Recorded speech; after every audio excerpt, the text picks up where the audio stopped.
from now, this is going to be regarded as maybe the worst trade in the history of this league.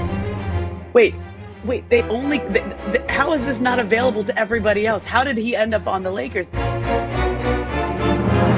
The conditioning concerns that have been persistent throughout Luka's career have gotten worse. We think about Los Angeles being Showtime. It's got Magic Johnson. Now we've got the 2.0 version with Luka Magic. I had a current NBA All-Star text me and say, do you know how much the Mavericks must hate Luka?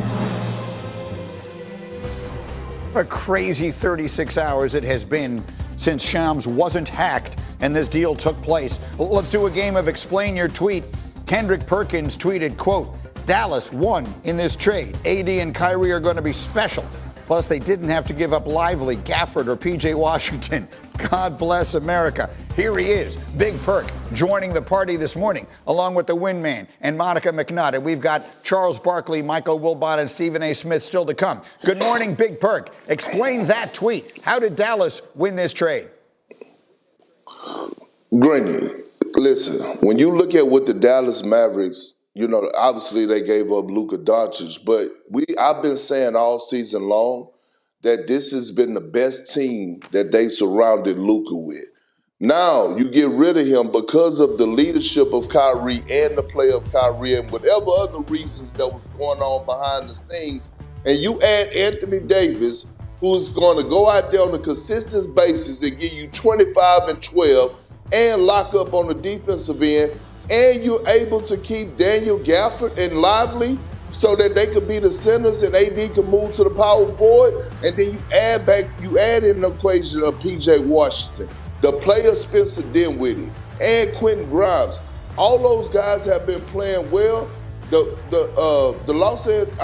Dallas Mavericks are the second best team in the Western Conference right now, currently constructed, once you add AD to the mix. Behind Oklahoma City, obviously, is what I assume you mean. Yes. Let me put it to you a different way, though. I understand what you mean for the next few months.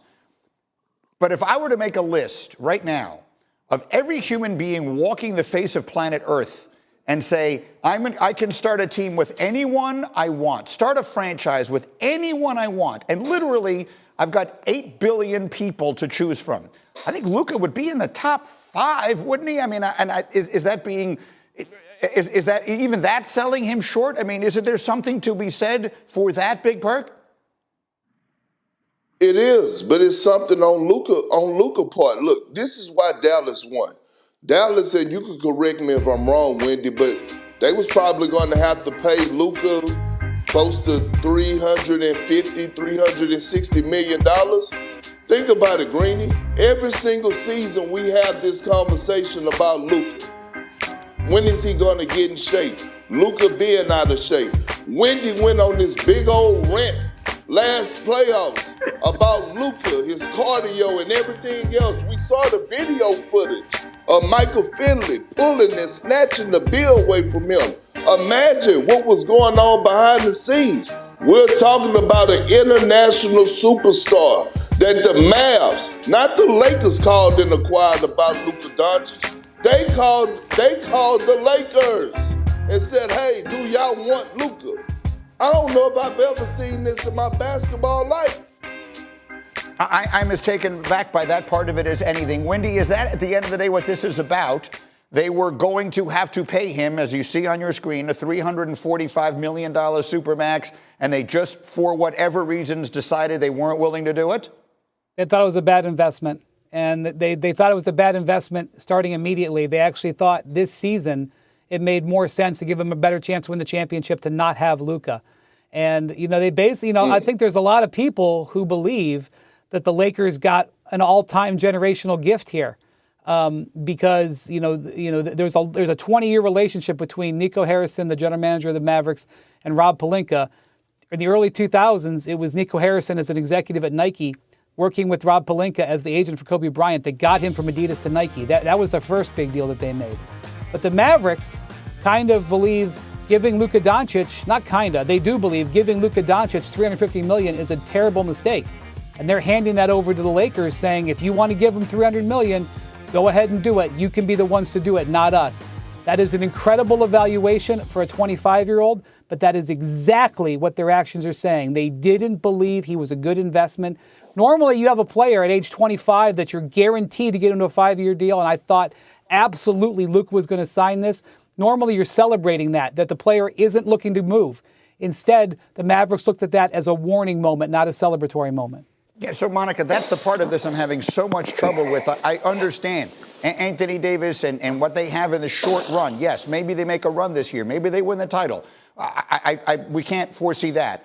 But what I do believe I can project is that for the next decade, Luka Doncic is going to finish in the top 5 in MVP voting pretty much every year. And that strikes me as a hell of a thing to trade away, Monica. Perk is very ready to jump in, Greeny. Yes, I agree with you, but what do you value, right? We've seen guys in the conversation of MVP, and it is not translated to their team advancing deep into the playoffs, and certainly not championships. And so I think when you listen to Nico Harrison and his statement, and the idea that defense wins championships, like, and whether you argue about conditioning or not, like if you stop there with just a period, you see what Dallas is looking at as they move forward. And so I agree with you. I take nothing away from Luka Doncic. I do think that this will be a potential moment in the arc of his career if he goes and takes it to the next level in Los Angeles. However, Dallas is just unwilling to bet on that. And again, this is the organization that is closest to him in terms of observing his habits, his outlook, and his work ethic. Perk, go. And look, Greeny, I think the Lakers actually won in this trade as well, but I think Dallas was the bigger winner. Listen, do I think Luka is going to be great in years with the Lakers? Absolutely. But do I think Luka needs to go to the Lakers and get right up under LeBron James' wing? I mean, LeBron James needs to be sick of Luka. I mean, Luka needs to be spending a night at LeBron James' house learning how to be a professional. We know that LeBron James, right? One of the greatest, if not the greatest, when it comes down to taking care of his body. That's what I want to see out of Luka. Listen, the Lakers pulled it off. Magic Johnson, Kareem Abdul-Jabbar, Shaquille O'Neal, Kobe Bryant, LeBron James, Anthony Davis, and now you land Luka, an international superstar. But the ball is in Luka's hands. What are you going to do? And I get it. Listen, he's first team all whack body, right? Him, Jokic, myself, Paul Pierce. Well, no matter how much you get into the gym, you're only going to have the top 4 abs. You're never really going to have the bottom 2, and that's okay. But he still needs to get in shape, G. That's the bottom line. I understand that part of it. Wendy, put a final word on this one for this hour. I got Charles and Michael Wilbon coming up next. Wendy. Okay, so this is going to be one of the most sliding doors moments that the league has ever seen. It is possible that Nico Harrison will live in infamy. Infamy is on the table. And it is possible he will have one of the most amazing last laughs in NBA history. That's why this is all so fascinating. All right, everybody stay where you are. We have... How's it going, everybody? Villa Sports Network here. Just want to thank you guys for your support on the channel. Thank you guys for watching the video. Hope y'all enjoyed it. Also want to kind of remind you to don't forget to leave a like on the video, subscribe to the channel, and leave a comment on the video if you like as well. But regardless of the fact, thank you again for your support, and hope to see you on the next video.